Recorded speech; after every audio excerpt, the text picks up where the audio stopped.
kushana kushata. Capital Studios Pro. Fuse and Pets, thank you boss Watson Mkumba.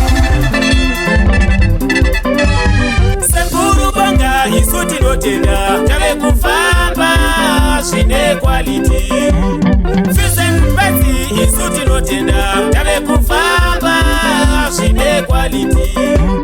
Wasichasi isuti notenda Tave kufamba shakarongeka. Wasicheri isuti notenda Tave kufamba shakarongeka. Wasiroti isuti notenda Tave kufamba idine nguwa. Tetelaisa isuti notenda Tave kufamba idine nguwa. Meshra Furiji, Murambinda, Kwevo, Mount Tarweni, Tini, Rusape Marondera, Chifumdara, Kwakwe Shtegete, Weza, Shekutkana Makwekwe Kweru, Kwabula Wayo, Betera, Mamia Macheke, Trapables Baboka, Bata Mkumbura, Umalume, Wali Kulume Iliswi, Fisen Pesi, Isle Mfaname, Tana Kumbare, Wakarita Ure Shoko, Fisen Pesi, Rakana Kamachewe, Mutare Yose, Yakarita Ure Shoko, Fisen Pesi, Usasare Mangwana, Mukana Washe, Adorita Ure Shoko, Fisen Pesi, Rakana Kasawira, Bemachechi, Wakarita Ure Shoko, Fisen Pesi, Sabatina, Sabatina, Vechinafu Vadoti, Sabatina, Sabatina, Mutare Vadoti, Sabatina, Sabatina, Ulawayo Vadoti, Sabatina, Sabatina, Kumbura Vadoti, Sabatina, Sabatina,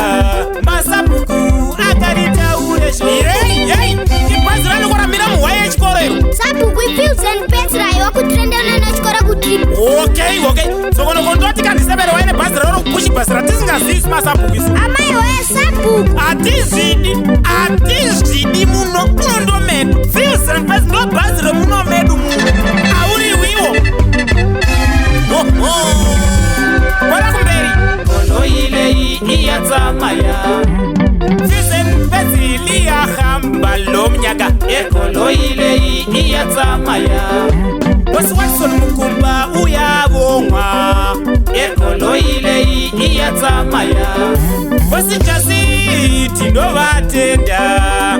Kono ile iya zamaya. Wasi Jerry iswetwa lumba.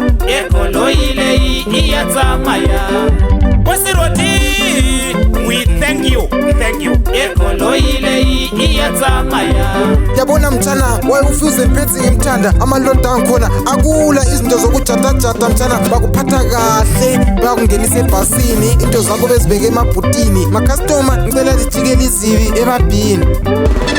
Fuse and Pets rakanaka kufamba kwabo kwakanaka tilondo shika zvakanaka makondakita akanaka matiraiva akanaka mainspekita akanaka kushanda kwavo kwakanaka. Alekwacho mfanamu saundi yako kai mfanamu ika saundi yako hii koka mfanamu you get up era jinaka.